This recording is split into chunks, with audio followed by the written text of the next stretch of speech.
श्री गणेशाय नमः। उस बालक के शरीर की आभा शुद्ध चंपक के समान थी। उसका प्रकाश करोड़ों चंद्रमाओं की भांति उदित था। सब लोग सुखपूर्वक उसकी ओर देख सकते थे। वह नेत्रों की ज्योति को बढ़ाने वाला था। उसका अत्यंत सुंदर शरीर कामदेव को विमोहित करने वाला था। उसका अनुपम मुख शारदीय पूर्णिमा के चंद्र का उपहास कर रहा था। उसके सुंदर नेत्र मनोहर कमल को तिरस्कृत करने वाले थे। ओष्ठ और अधरपुट ऐसे लाल थे कि उसे देखकर पका हुआ बिंब फल भी लज्जित हो जाता था।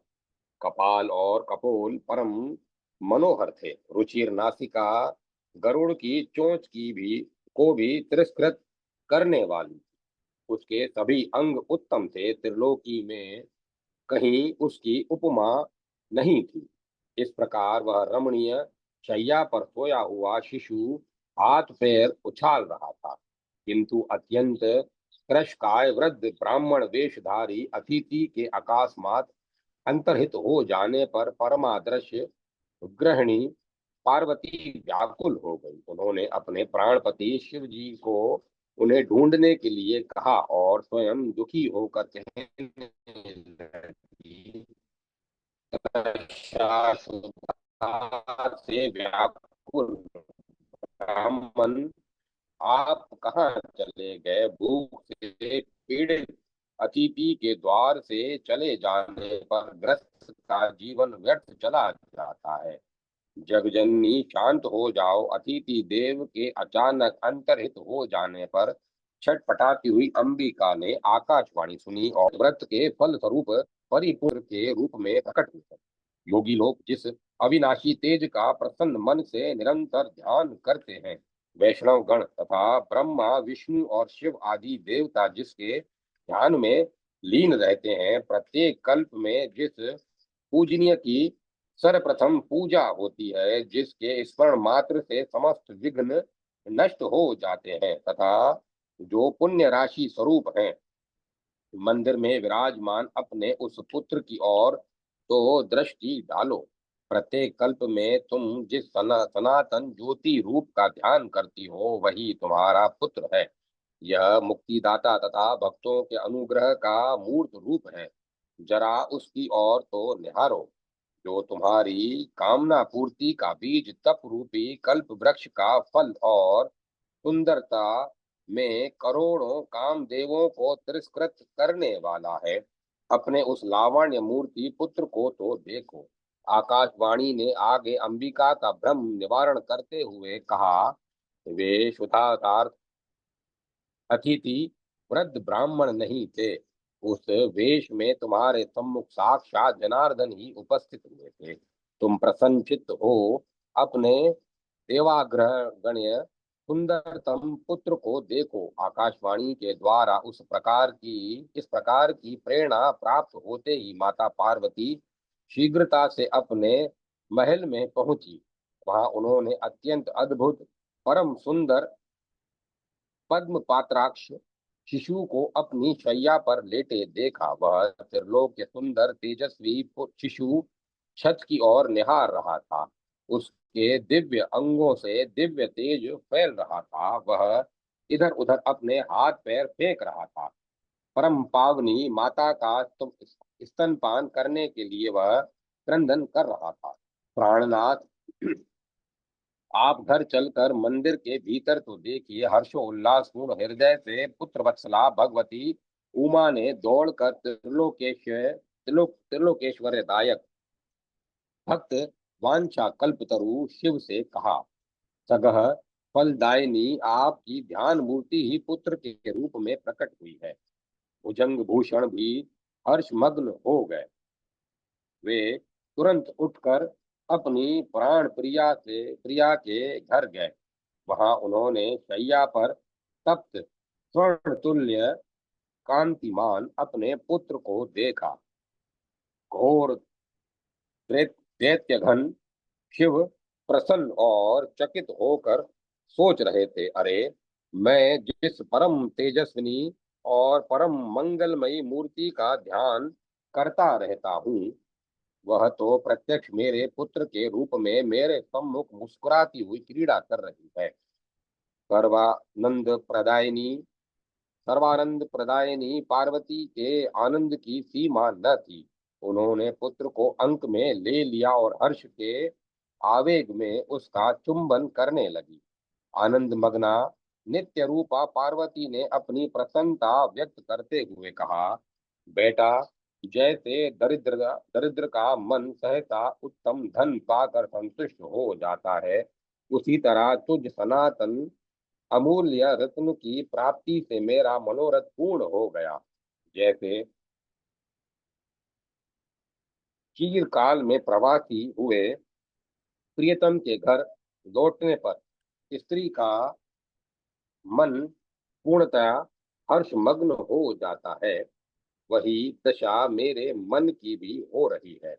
इस प्रकार कहती हुई माता पार्वती ने शिशु को अत्यंत प्रेम से गोद में ले लिया और उसे परम दुर्लभ परम पावन अमृत में दुग्धपान कराने के लिए अपना स्तन आग्रह उसके मुंह में दे दिया।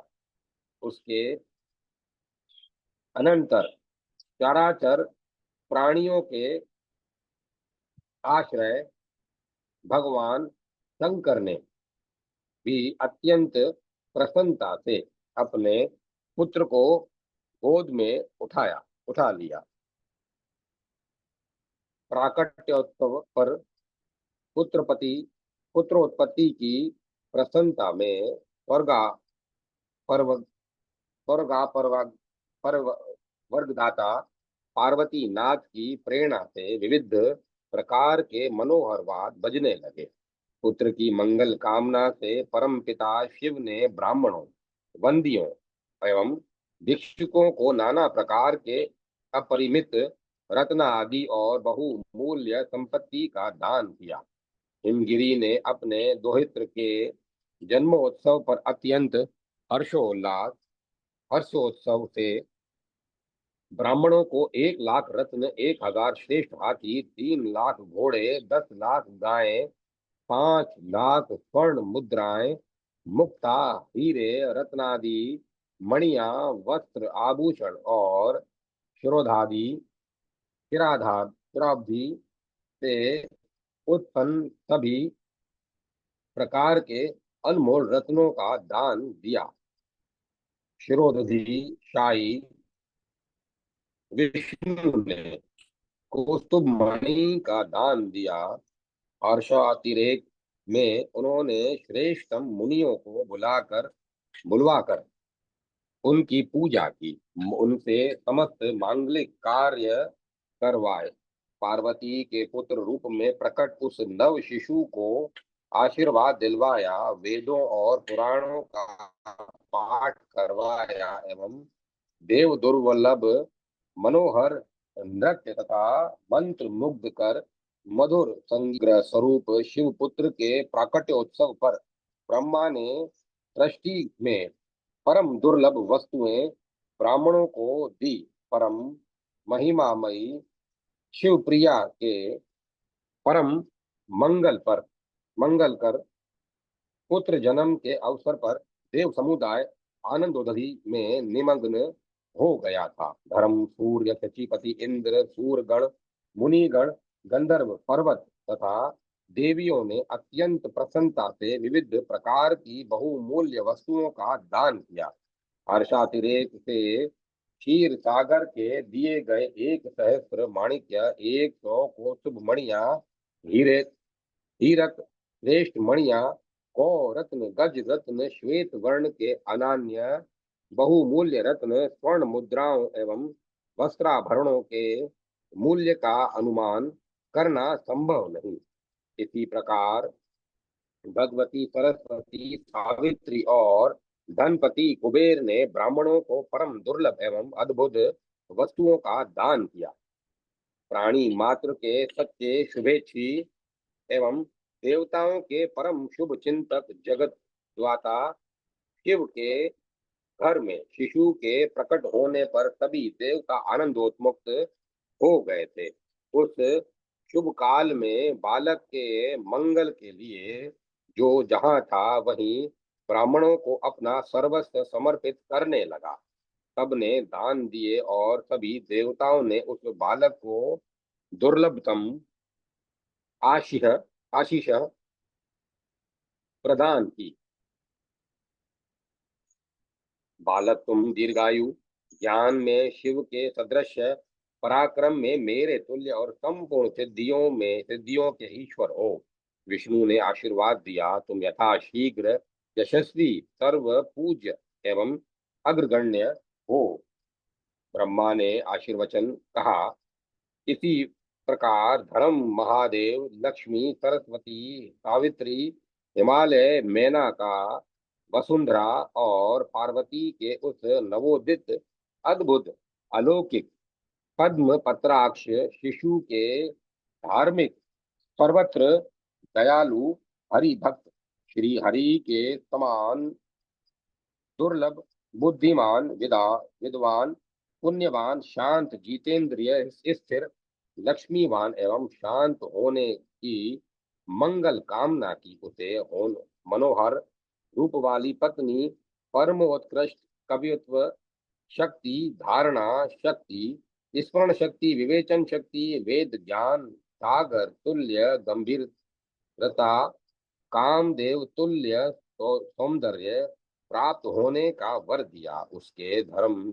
उसके धर्म में धर्म तुल्य, क्षमाशील, शरणदाता, शुभाश्रय, विघ्न रहित, विघ्न नाशक, शिव के समान महान योगी, सिद्धियों के दाता, शुभकारक, मृत्युंजय, ऐश्वर्यशाली होने एवं अत्यंत निपुणता प्राप्त करने के लिए अपने अंतर हृदय की शुभ कामना व्यक्त की। उसके इसके अनंतर वहां पधारे सभी सिद्धियों, मुनियों और सिद्धों ने नवजात शिशु को अनेक प्रकार के मंगलमय आशीर्वचन दिए। ब्राह्मणों ने प्रसन्न होकर अपने हृदय का संपूर्ण आशीर्वाद एवं वंदियों ने समस्त मंगल कामनाएं प्रकट की। अनंतानंत सुखद नवोदित शिशु को शुभाशीष प्रदान कर श्री हरि देव ऋषियों के साथ श्रेष्ठ रत्न सिंहासन पर आसीन हुए। उनके दाएं आशुतोष शिव, बाएं लोक सृष्टा ब्रह्मा और सम्मुख श्रेष्ठ धर्मात्मा धर्म आसनासीन हुए। धर्म के समीप सूर्य, देवेंद्र, चंद्रमा, देव समुदाय, मुनिगण एवं गिरी समुदाय सुंदर एवं सुखद आसन पर बैठे। पार्वती नंदन का छिन्न मस्तक। उसी समय गौरी नंदन के दर्शनार्थ प्रज्वलित अग्नि शिखा तुल्य दीप्तिमान पीतंबरधारी श्यामल सूर्य पुत्र शनेश्वर वहां पधारे। विनम्र शनि देव ने के नेत्र कुछ बंद थे और वे मन ही मन परम प्रभु का ध्यान एवं उनके नाम का जप कर रहे थे। वहां उन्होंने श्री हरि विधाता एवं शूलपाणी तथा उपस्थित समस्त देवताओं एवं मुनियों के चरणों में प्रणाम किया और फिर उनकी आज्ञा से श्री प्रसेम कर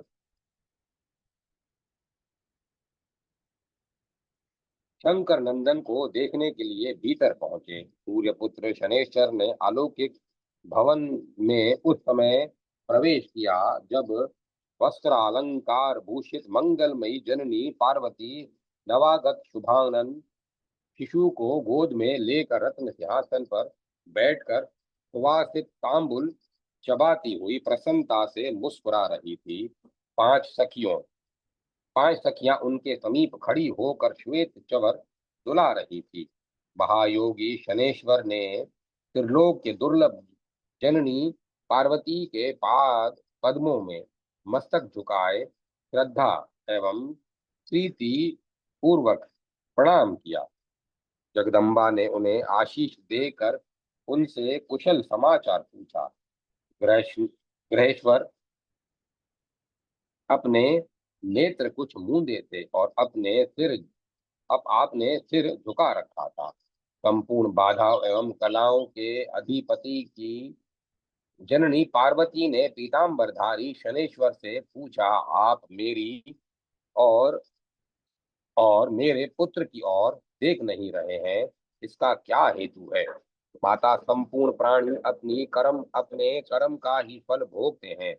शनेश्वर देव ने सिर झुका गए कहा, वे अपने शुभाशुभ कर्मों से ही सुख दुख प्राप्त करते हैं। मेरी कथा गोपनीय है और माता के सम्मुख कहने योग्य नहीं है, तथापि आपकी आज्ञा से मैं उसे प्रकट कर दे रहा हूँ।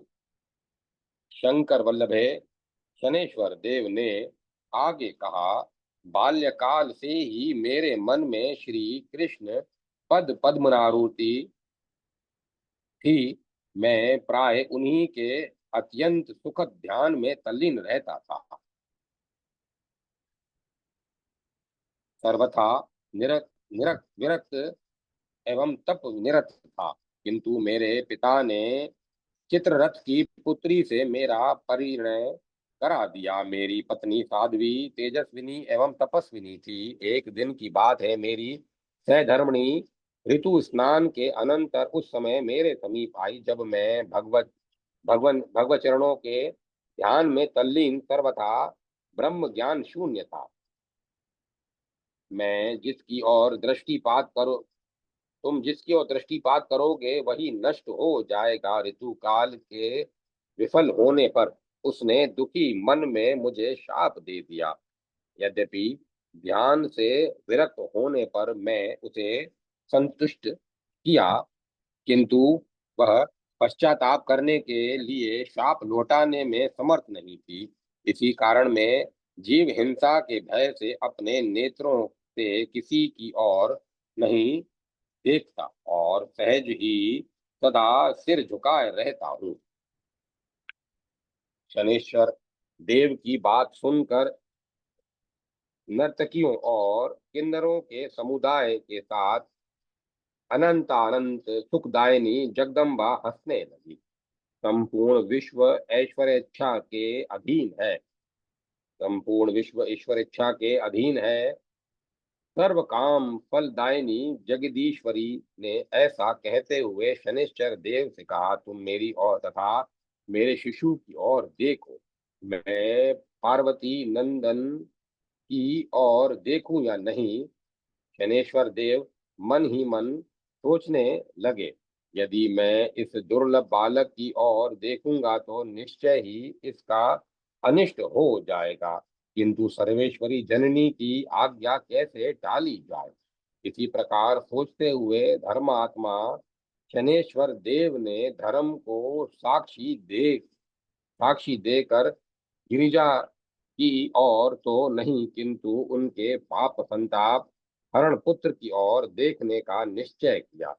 पहले से ही खिन्न शनिश्चर के कंठोष तालु शुष्क हो गए थे, फिर भी उन्होंने वाम नेत्र के कोने से पार्वती नंदन की ओर दृष्टिपात किया। शनेश्वर देव की शापग्रस्त दृष्टि पड़ते ही भगवान शिव एवं भगवती उमा ने प्राण प्रिय पुत्र का मस्तक धड़ से पृथक होकर गोलोक में जाकर अपने अभिष्ट परात्पर श्री कृष्ण के में प्रविष्ट हो गया। अत्यंत दुखी शनेश्वर ने अपनी आंखें फेर ली और फिर सिर झुकाकर खड़े हो गए। अपने अंक में दुर्लभतम कंबु कंठ शिशु का रक्त से लथपथ शरीर देखकर माता पार्वती चित्कार कर उठी। वे बालक का धड़ वक्ष से सटाए रोती कलपती और विलाप करती उन्मत्त की तरह इधर उधर घूमती हुई मूर्छित होकर धरती पर गिर पड़ी। यह आश्चर्यजनक दृश्य देखकर वहां उपस्थित सभी देवता देवियां पर्वत गंधर्व शिव तथा समस्त कैलाशवासी अवसन हो गए। वे सभी निष्प्राण से प्रतीत होने लगे। पार्वती पुत्र गजमुख हुए, मस्तकहीन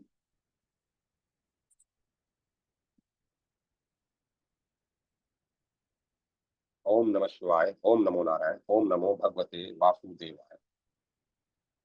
ओम तत्सत, ओम तत्सत, ओम तत्सत। अब इस भाग को यहीं विराम देते हैं। कल आगे का अंश पढ़ेंगे। कथा को विराम दिया जाता है। ओम तत्सत, ओम तत्सत, ओम।